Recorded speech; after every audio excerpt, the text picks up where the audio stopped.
We like to start every culture morning with a little bit of a connection. So I will ask you just for 1 minute to close your eyes, relax, stay in a comfortable position. And we're gonna invoking ancestral practices. We're gonna breathe 3 times together to create the connection, to create the bonding. And we begin in, exhale.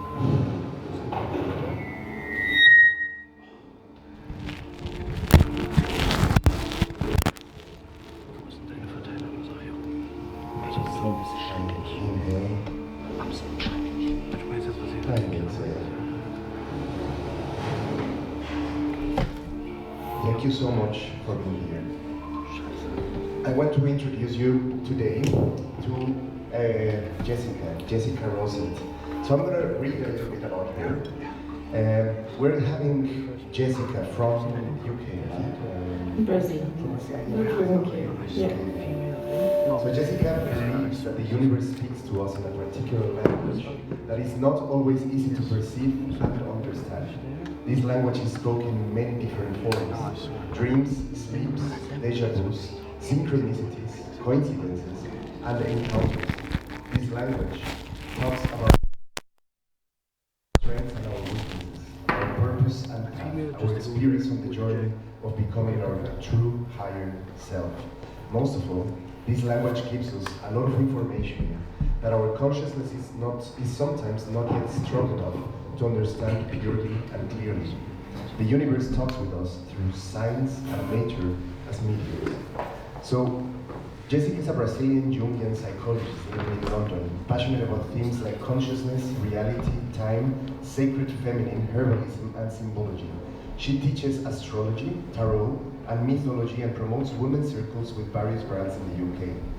Jessica has a bachelor in psychology from the Universidade Presbiteriana Mackenzie in Brazil, clinical practice in psychodynamic therapy at Society of Analytical Psychology in London, and she's currently doing an MSc in spirituality, consciousness, and transpersonal psychology at the Liverpool John Moores University, along with a clinical Jungian practice and supervision in Lisbon.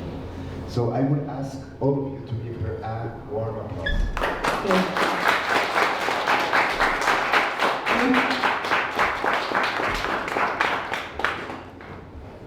Hi. So before I ask, I was just wondering, before I start, I was just wondering, may I ask who here, like, a kind of knowledge into astrology already, so we can start, who already knows, at least like your 3 signs, your 3 big ones? Who knows how to read the chart, if I put like a wheel? Okay, so I don't have to go so basic. If someone feels like I'm going too fast, so if you have any questions, we are going to do some minutes at the end. So you can ask, and if you have any doubt about the astrology, if I go too complicated or if I go too basic, because we don't have enough time to go into herbalism and astrology at the same time, just let me know at the end, okay? So Astro Herbalism starts with the origins of medicine, astrology, astronomy. And what is Astro Herbalism to begin with? Is an holistic practice that you join astrology and herbology at the same time. A lot of people are going to say, what is the difference between astrology, Astro Herbalism and herbalism magic?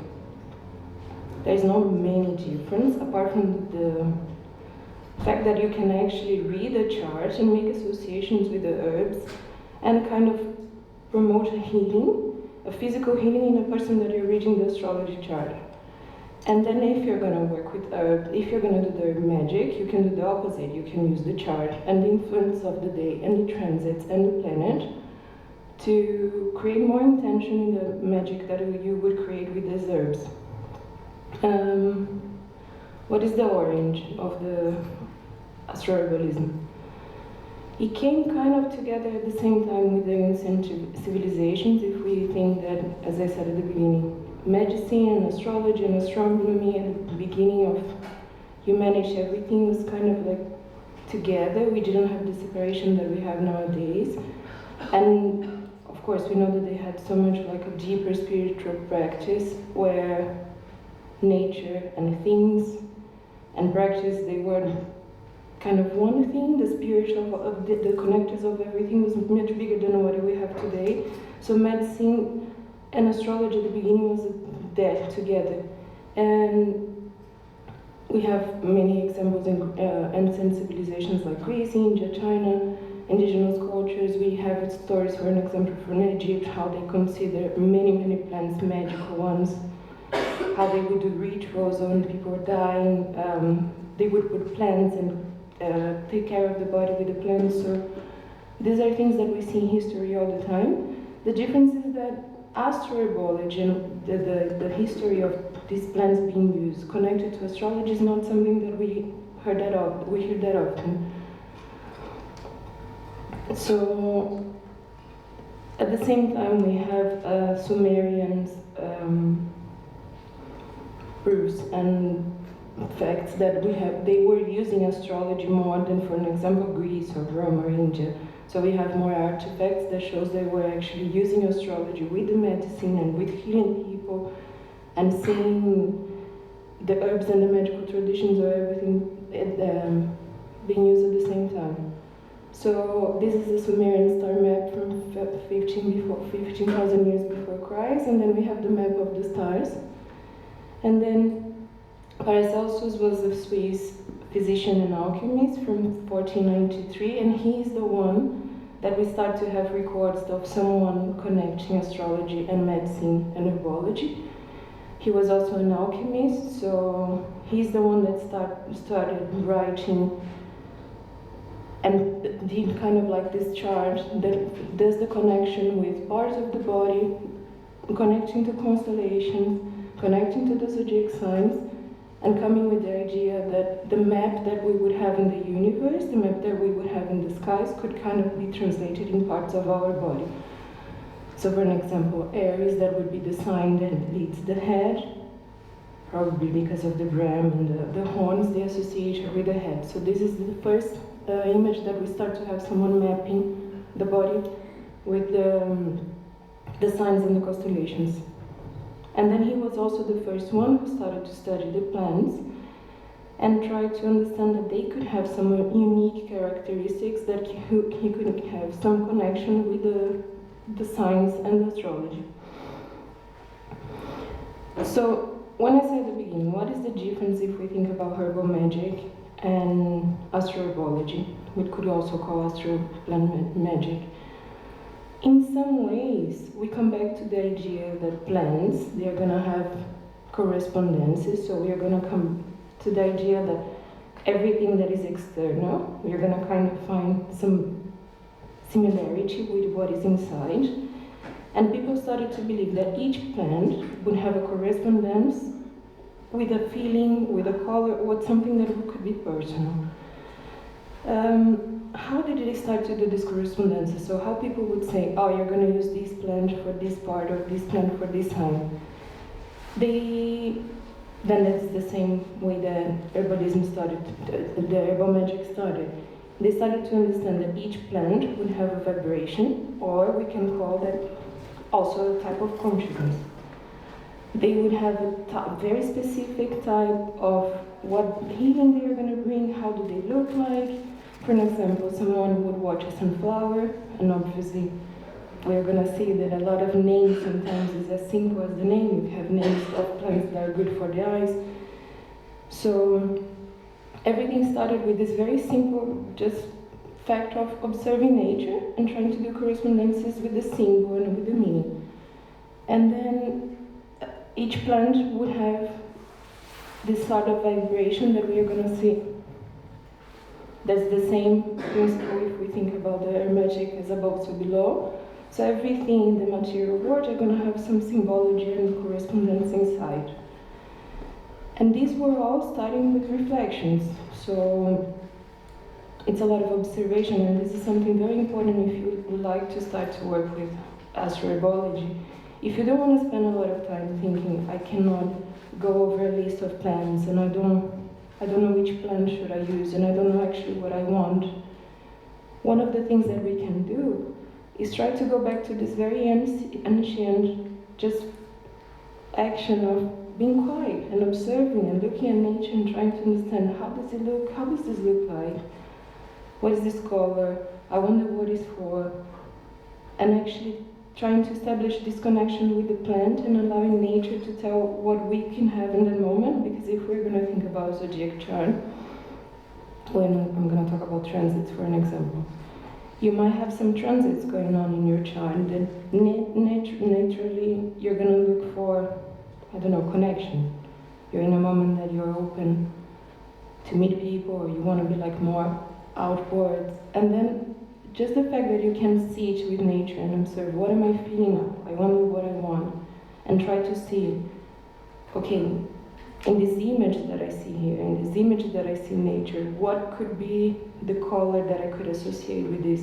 So Astro Herbalism can be very personal. You don't need just to go like in a book and be like, okay, this is for this, I have to take rosemary for this. It's very, very personal, because it started in a very personal way. One very interesting way that people started to categorize and bring plants and their meanings and talk about the frequencies, it was just the fact of observing, seeing shapes or colors, for an example, and then thinking, what part of the body does this look like? So it's very common to use, for an example, ginger root that looks like a digestive tract, and it looks like a stomach or a tiny bit of intestine, and is used. We can use ginger for motion sickness and digestion, for an example. Carrot that has the shape, and we can see like it resembles an eye, and then actually carrots increases the blood flow to eyes. Celery that looks like a bone and has a high level of sodium. So first these associations were coming just by looking at it and resembling what does it look like. And then now, in more recent times, we had Rudolf Steiner, who tried to do a more traditional way, not just like I'm going to observe and I'm going to, because this can also be dangerous if you just observe and you don't know the plant, if it's poisonous. So Rudolf Steiner tried to do a different classification by elements. So for an example, fire would be attributed to plants that are fruits or seeds, and that usually you can feel that there is this fire sensation in you. For an example, if we do ingest cayenne peppers or cinnamon, so you do have the sensation that it brings up you some warmth. And then air, he attributed to stems and flowers. Usually if you have something with little leaves and very like flowy, let's say, like mint, it would be attributed to air. Then water, it's attributed to leaves and plant with very large leaves that grows without discipline, like a lot of abundance, as if it was the flow of the rivers, let's say. And then earth always attributed to roots.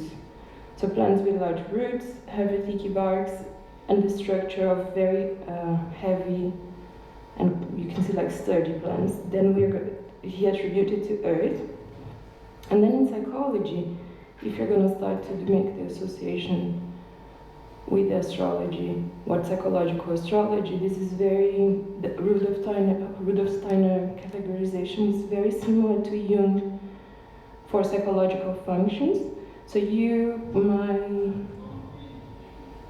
for an example, be a sun or a moon or a rising in air, but you might have a psychological function that you are more feeling. For an example, you would look like you have a water signature.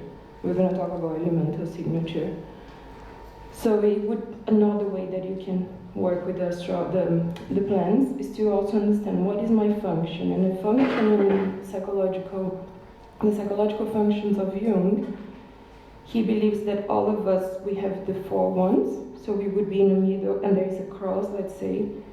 The one that is your ego, it's how you function in life, it's how you perceive the universe, how information comes to you. For an example, let's say I'm thinking here. If I go through life and I'm thinking, it means that in my back and my shadow, the things that I'm not seeing, I'm going to be feeling. So it's always the opposite, and then it's where we can expand. So we can work with plants thinking like this: I'm being too fire, I'm going too much on how my gut feeling, I'm not being too logical. And then you can bring some earth, for an example, the one that is behind. So this is another way to work with plants that we can also associate with astrology, because we can also think, okay, I am for an example, Gemini, Aquarius, and Libra, so I would be too much here. So these are both ways that we can think when we're going to think about like balancing the elements in the chart. Now we're going to talk about the planets that are kind of attributed to the planets, and what I would invite you to do if you know your chart is start to think, what is my ruler, what is my element in each of the planets that I'm going to talk about. And you can think, am I being too much this planet in this moment? Like I'm operating too much on my sun at the moment. Is my moon bringing my, if you do know your signs, and so start to think about your chart. How can you bring balance to this? So when you're going to think the sun in astrology, we're going to think about the ego. Who am I? It's how you think, it's how you present yourself. Is this voice that is always in our head? Not much connected to our intuition. Not much connected. It is connected, but not how it lives, how it brings you to life. It's how you perceive information. Is the I am. So this is the sun, and then. When are you going to work with plants that are attributed to sun?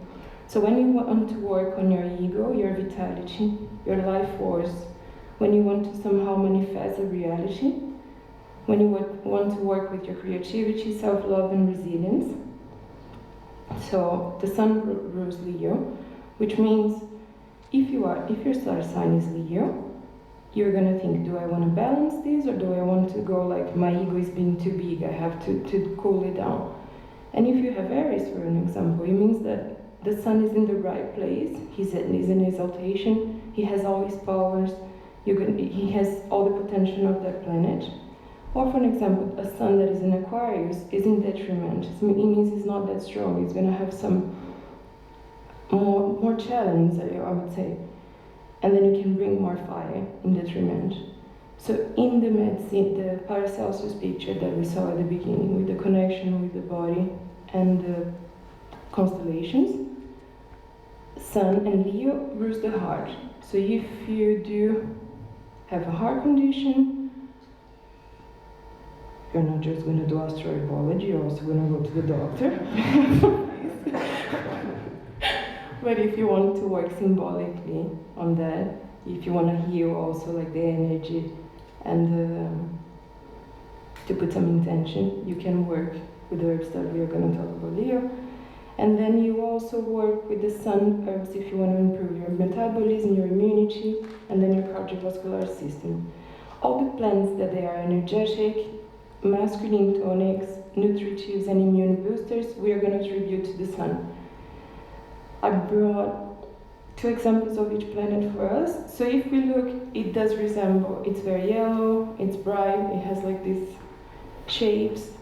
So it's very clear to see that this would be a sun herb. So sun just word. It's a mood elevator, so it does improve the sense of this well-being with your ego, how you are with yourself. It relieves stress, it relieves anxiety. It's an analgesic, and then the more energetic attributes, it also protects against witchcraft and invasive psychic energy. Usually people can also just throw them in fireplace, or we can burn with charcoal, because the smoke was it was very used to ward off evil energy. And then it also brings joy, warmth, hope, and brings power. Then we have turmeric, that is very powerful in orange and yellow again. Turmeric is anti-inflammatory, nutritive, it's a blood supportive, it's very warming. So as I said at the beginning, if you do ingest turmeric, you have this warm sense. It regulates blood sugar. So as I said at the beginning, the sun is going to help you with the blood system. So turmeric is one that proves this example. It helps with the mood. And then spiritually, it's a soul warming, strengthening, attuneness to the sense of resilience, and helps us with general struggles. And then we have here more examples, so more herbs that would be attributed to the sun. And so just to give a general sense, the sun herb would be a plant that helps you to promote self-confidence and personal power. They help you with your sense of purpose. If you're working in a chart and if you're working for yourself or with someone that you see that the sun is not well expected, there is like a transit going on with the sun, or is in a house that is not appearing as it should, then you can work with yourself or with that person, bringing some sun herbs to give power to that house in the chart that we're going to see. And yeah, these are the name of the plants that we can use. As I say, for an example, cinnamon brings the warm, ginger, marigold, a lot of them are very yellow, peppers, rosemary, saffron. And now let's talk about the moon. So the moon in the chart, just thinking about the astrology now, the archetypal signature that we're going to give to the moon. The moon is, so if the sun is I am, I'm thinking, I'm here, the moon is I'm feeling, I have my gut feeling, something is going on, is how you respond to things. I like to play that for you to understand how your moon actually works. Imagine that you're very, very, very tired, or you drank a lot, or something happened and the day was really, really tough, and then you go home and you're alone. That thing when you enter home, that you feel like, I really need that thing would really suit me, that thing is your moon. So it might be physical, you might need a hug, or you might need a bath, or you want to eat, or you want to buy something, I don't know, that thing that is your need when kind of like nothing else can help you, that comfort and that emotion. I think this shows a lot what is our moon. Apart from that, so it proves our emotions, is our connection to the feminine, to the ancestrality, to our great mother. And so the moon also rules the subtle body. Subtle body is a concept that we also have in Jungian psychology, that we do have our physical body, but we do have this kind of energetic body that is when people are going to do, for an example, energy work or Reiki or working your chakras, is this energy that is also part of you. As I say, so you might be very, very tired, your energy goes very down. So the moon is actually connected to this part of our body, the energy that we can call emotional body system. And the moon also helps us to understand how we perceive information in a sense of extrasensory. So sometimes you know when you feel something, you don't know why, but the information is there, it's catched by your subconscious somehow. So this is the moon, and where the moon is in the chart is going to give you a lot of information about how you're perceiving, how is this extrasensory perception. When you want to work, so with this emotional body that I said, with your limbic system, because limbic system is the system that we have to work with water retention, and moon proves is a water placement. No, not placement. The moon rules the water. You have the fluids in the body. It's also connected to your psyche energy, your psyche side, the type of dreams you're having. You can work, for an example, with plants like blue lotus that can give you not kind of a direction, but blue lotus is connected. You can have lucid dreaming. You can try to put intentions and have more intense dreams with blue lotus. So these are plants that you can work and try to receive some message or meaning with that plants working with your moon in your chart. Then the moon rules Cancer. It is exalted in Taurus and is in detriment in Capricorn. And if we're going to think about the herbs, or we are going to understand and look at the chart and think what parts of the body, which organs we can work with that person, it would be the stomach, the uterus, breasts, pineal gland, and mammary glands. And then plants that are going to be from the moon, they are usually diuretics. They are also attributed to Venus. Feminine tonics, nerviness, and nutritives. One very common and easy to find and simple plant is chamomile. Chamomile is digestive. If we look at the shapes, it doesn't look like the moon, but it's very sweet, and somehow we can see some connection. Digestive, relieves stress, anxiety, assists the nervous system, assists the nervous stomach, helps with the gut. It's very good for baths to relieve anxiety, helps against insomnia. And then spiritually, we can work with chamomile if we want to do some inner child work, because it brings a sense of joy, safeness, playfulness, warmth, and happiness. And then milk thistle, which is a distinct, it doesn't, and this one I like because it is a moon plant, but it doesn't look as sweet as chamomile. But it's very good because it helps with the liver, it's very stimulant, it's very tonic, and then it's good. Why is it related to the moon? It's used for protection, and we can use as an activation to remove stagnant energy and to remove some habits. So if there is something in your chart that you know you have the tendency and you don't want either, I want to work in this behavior and I know it's in my chart, so bringing this moon herb and working with intention and creating rituals can help you to kind of work in that energy. Then moon plants are also plants that somehow they're going to affect your subconscious. We have, as I say, blue lotus, and then sandalwood, white sandalwood, seaweed, wallflowers, watercress. And then one way of people categorizing moon plants is that they usually turn towards the moon when they're growing. So this is another way that they do the correspondence, attributing these plants to moon plants. And then Mercury. Mercury in your natal chart is related to Hermes, so he's the messenger. It's the connection that we have by the mind, the one that is saying, I am. How is this mind perceiving the reality and translating information and actually making us feel, oh, okay, I understood that and I'm going to say that. So Mercury is how we think, it's how we communicate, but also Mercury, in a sense of being the messenger, he is the one that shapes reality. So the way you perceive reality, the way you see things, the way you translate things, the way that things are completely different, and we're going to look at one thing, I'm going to see a completely different meaning. This is the job of Mercury in a chart. So Mercury ruling the mind, we are going to have plants and herbs associated with everything that gives us focus or gives us brain, improves brain function. For an example, lion's mane or some mushrooms, they're going to work, they're cognitive plants, so they are attributed to Mercury.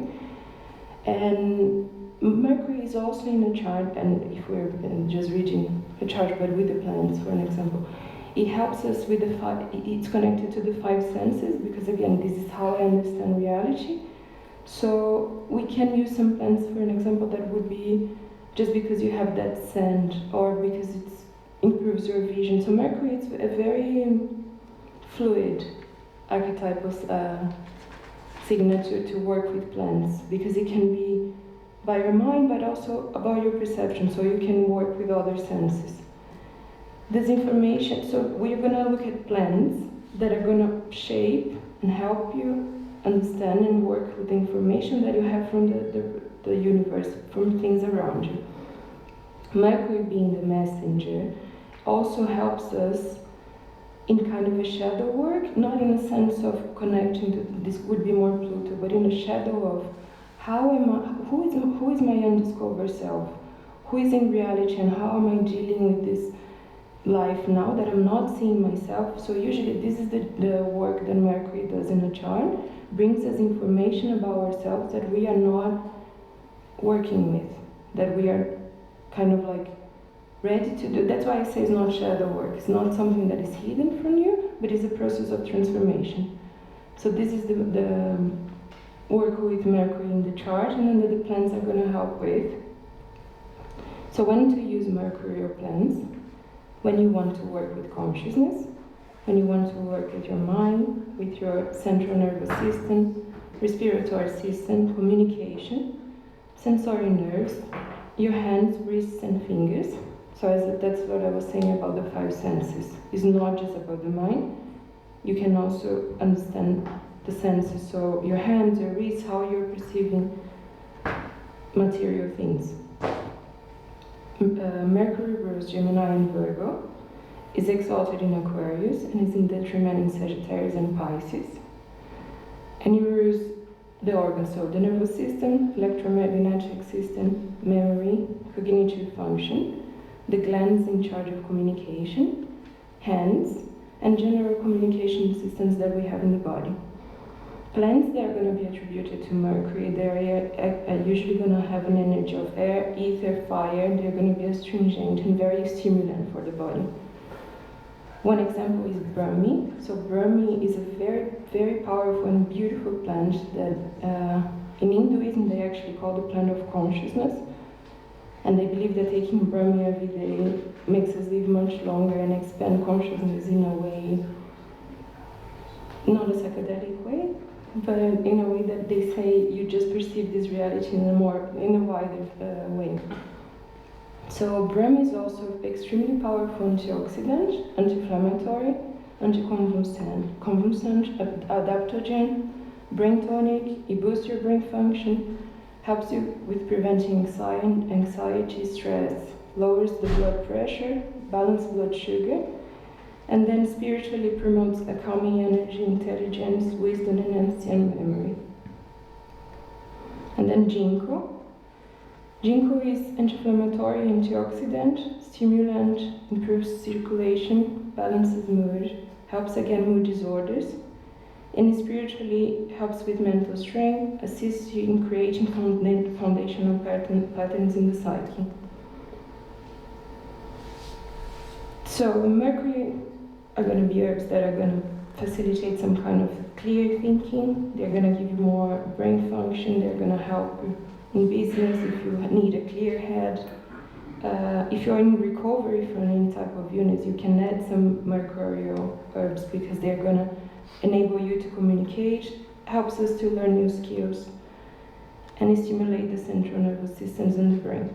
So some of the plants that we can attribute are cardamom, carrots, caraway, cinnamon, fennel, honeysuckle, lavender, parsley, valerian. These are the most common ones, and walnut.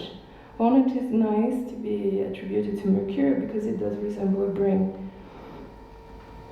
And then the archetype of Venus.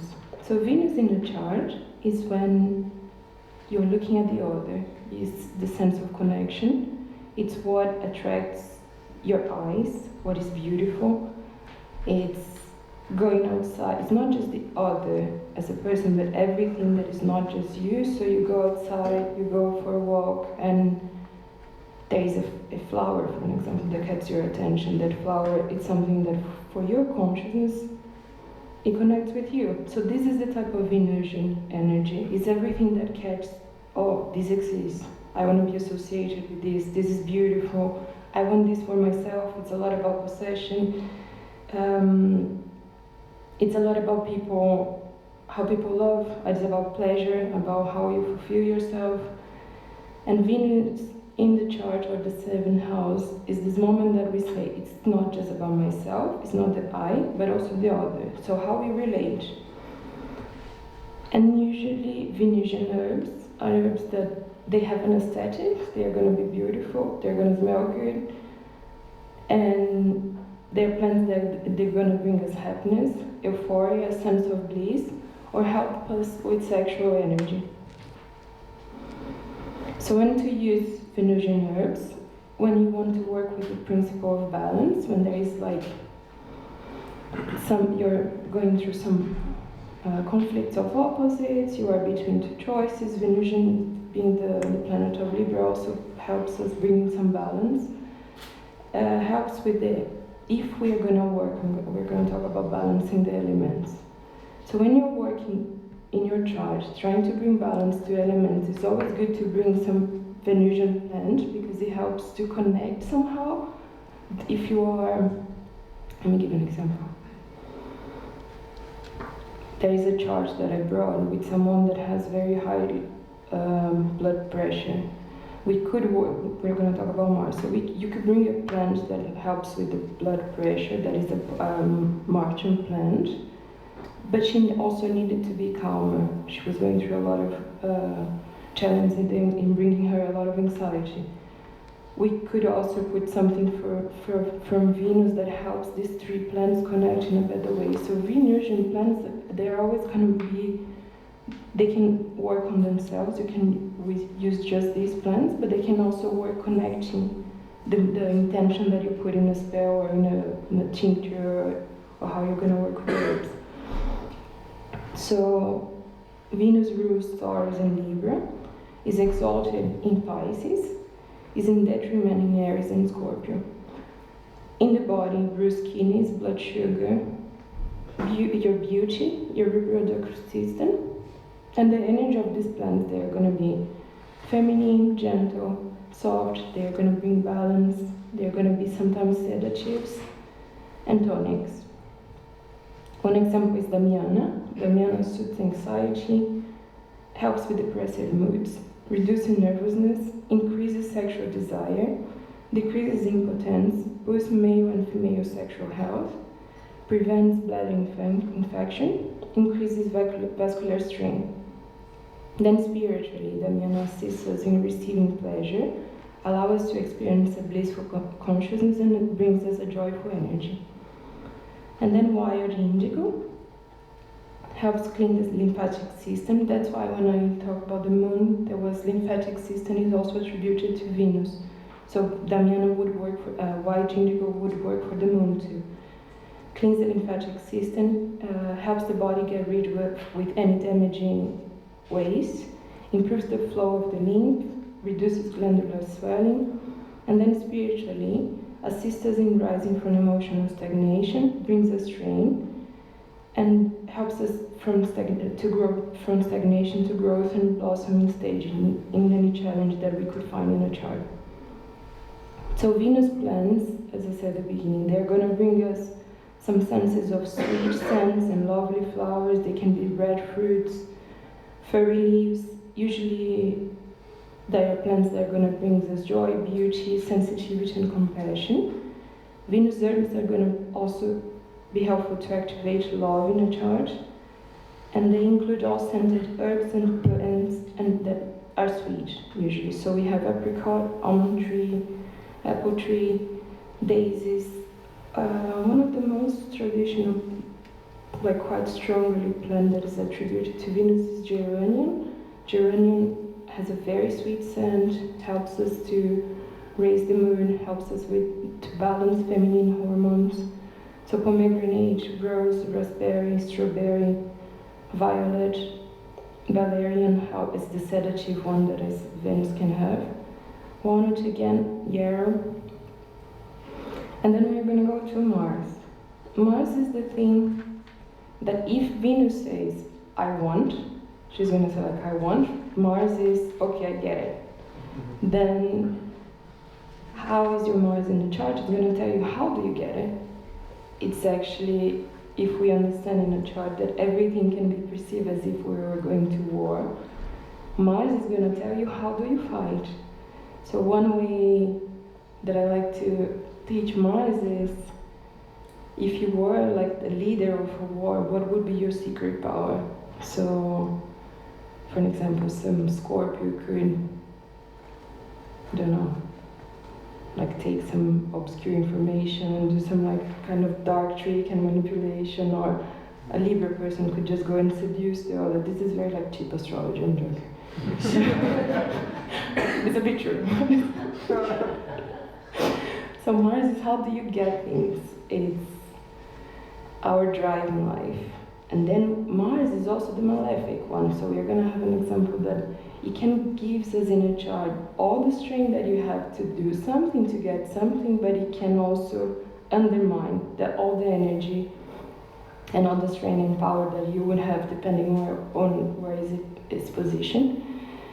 Mars is related to our physical body, not in a sense that, for an example, Virgo is also related to our physical body and health, but Mars is the one that gives us this body. Like, I want to move, I want to walk, I want to like have physical activity. It's kind of like this feeling of the blood circulation inside when you have something very exciting or something very annoying. So Mars is there, and how are you going to react to these things? It's through his energy. Mars rules the muscular system. That's why I say how we move, how we go. Motor nerves. It produces adrenaline. So Mars, as I say, can be malefic, can produce a lot of cortisol. Influences how we pursue desires, take actions, and is kind of like the source of energy in our chart. So you would work with Mars and nerves when you want to work with the ego again, not in the sense of the identity as the sun, but I would say as an ego booster, let's say. With your power, desire, if you want to bring action, stimulation, heat, if you're working with inflammation in the body, you can bring some Mars and nerves. If you're having a breakdown, when you want to work with your strain, your metabolism, adrenaline, your motor nerves, and your external sexual organs. So Venus would be attributed to just internal sexuality, so the hormones and our desire, and Mars is related to the external, to the physical sexual organs. Mars rules Aries and rules Scorpio, is exalted in Capricorn, and is in detriment in Libra and Taurus. Why am I saying in all the slides, what does it rule, what is in detriment? Because when we're going to look at the chart, it's interesting to think about your chart when I'm talking about these planets, to be like, okay, so this means that if I am a Capricorn, or if the Capricorn is the ruler of my chart, I know that I'm exalted in Mars, so maybe knowing that Mars brings a lot of energy, I shouldn't bring too much of these planets to if I want to do a potion for my chart. So, or the opposite, if you are an Aries and you have a lot of Aries, a lot of Scorpio, you can also think, do I need more energy? You look at the chart, and we're going to have an example, but when I'm bringing these detriments and exaltations, you can start to think, oh, maybe I will need more of this, maybe I need more of that. So you don't mean that, like, for example, in my chart, for example, if Mars is in Taurus, now you mean if I am in Taurus? Here, for example, no, you don't mean that, for example, Mars is now a Capricorn, for example, it's exalted in Capricorn. But this is like you mean my sun sign. So not, for example, that in my chart Mars is in Scorpio or like. We can be both. So let me see if I understood what you say. You're asking if it's just related to your sun sign. So for an example, if you are a Capricorn, it's related. So if you are working, in this case you would work with both, then you could consider. But when I say is in detriment, you just consider then Mars. So if you have Mars in Capricorn, you know that you are in exaltation. It is in its full power, but not related to the sun if we're not doing some connective work. Okay? Then it rules muscular tendons, ligaments, the blood, stress hormones as cortisol, red blood cells and toxins. And then for Mars, we have some supplements because it's related to the blood, and as we're going to say, can be a malefic planet. So we can take iron, phosphorus, and selenium.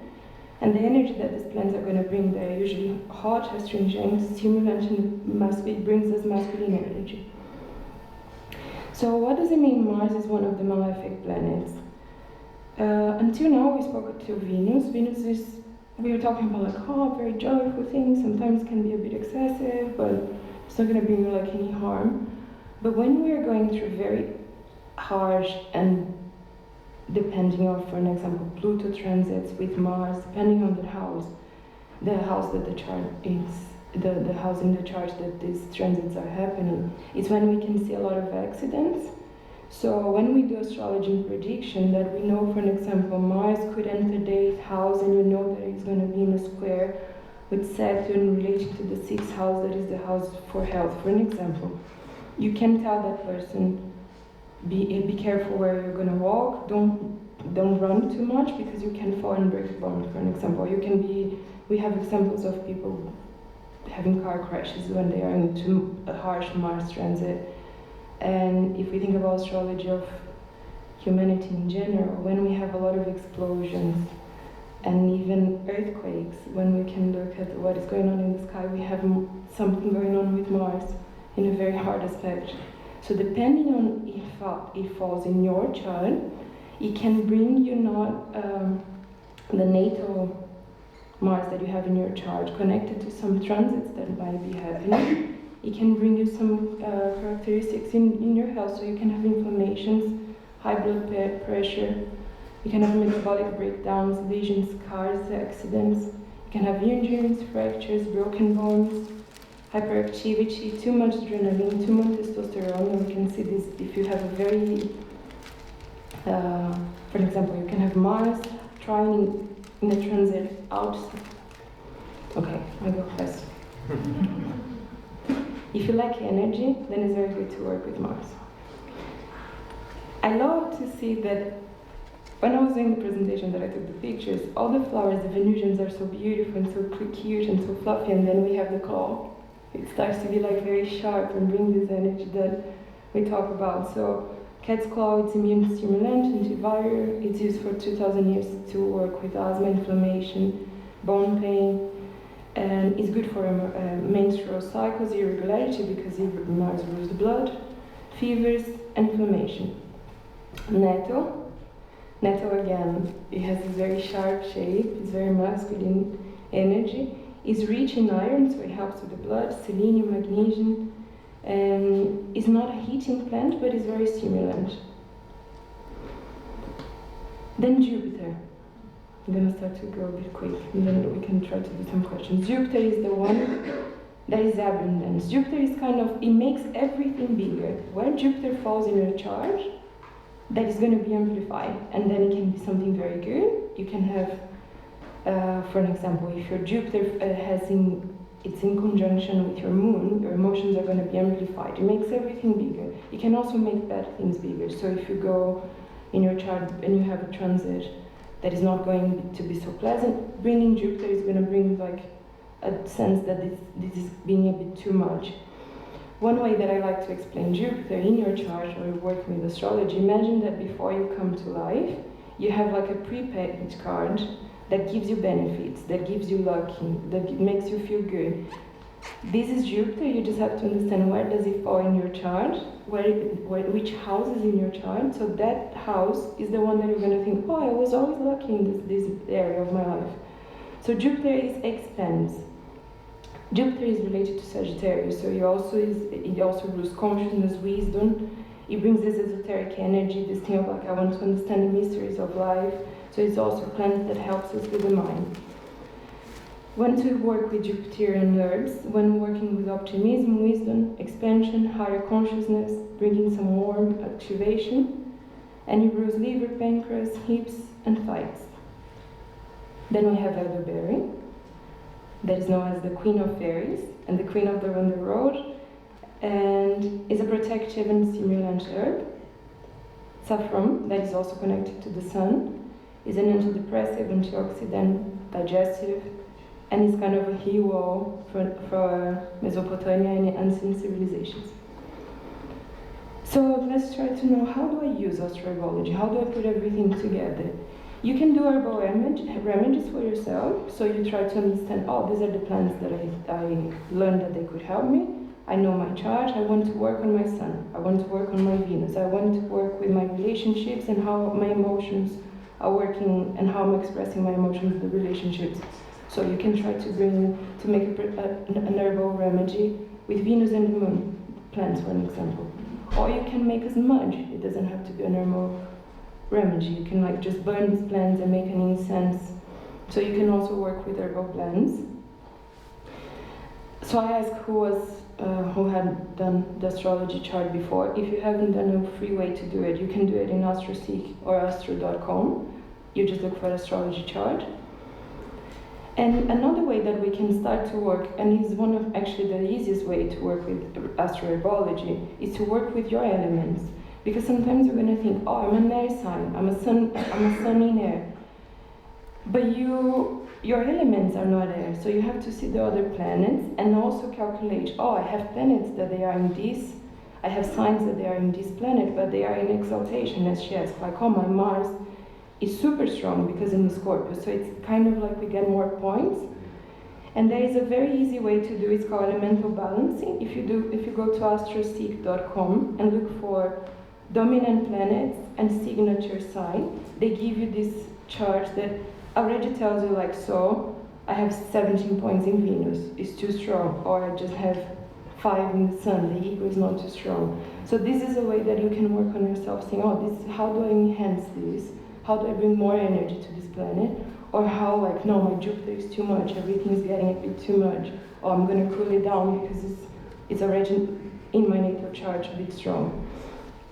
And then it gives you also what is your dominant element. So it makes the same calculation and tells, okay, this person is, the signature is there.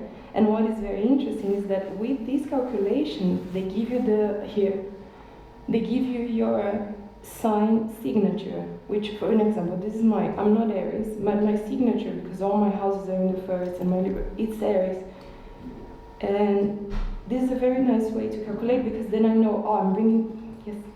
Sorry, excuse me, which type of calculation do you prefer to use for when it comes to birth chart calculation?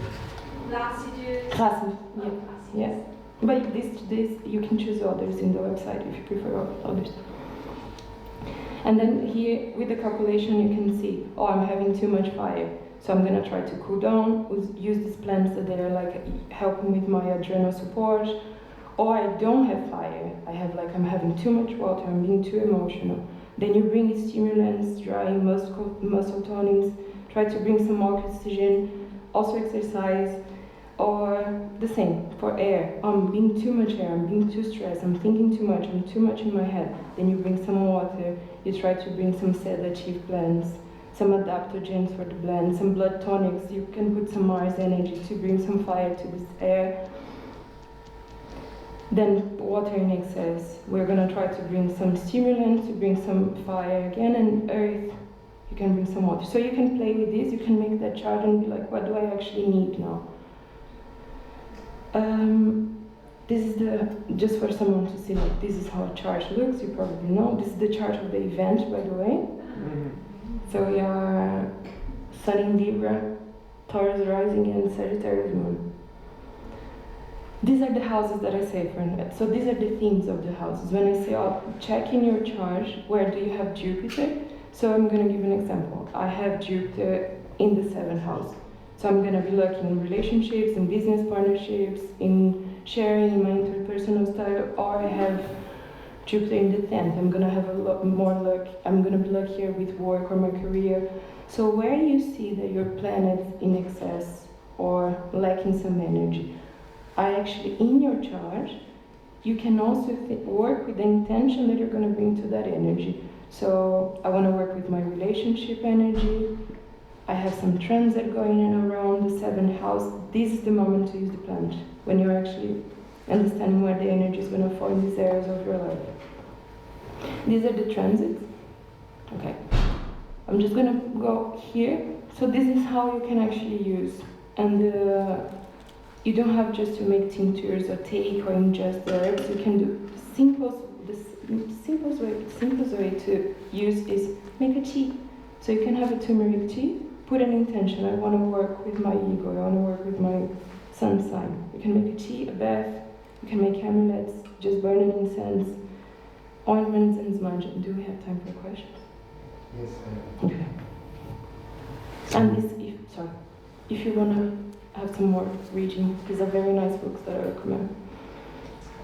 Okay, so we're going to give some time for questions.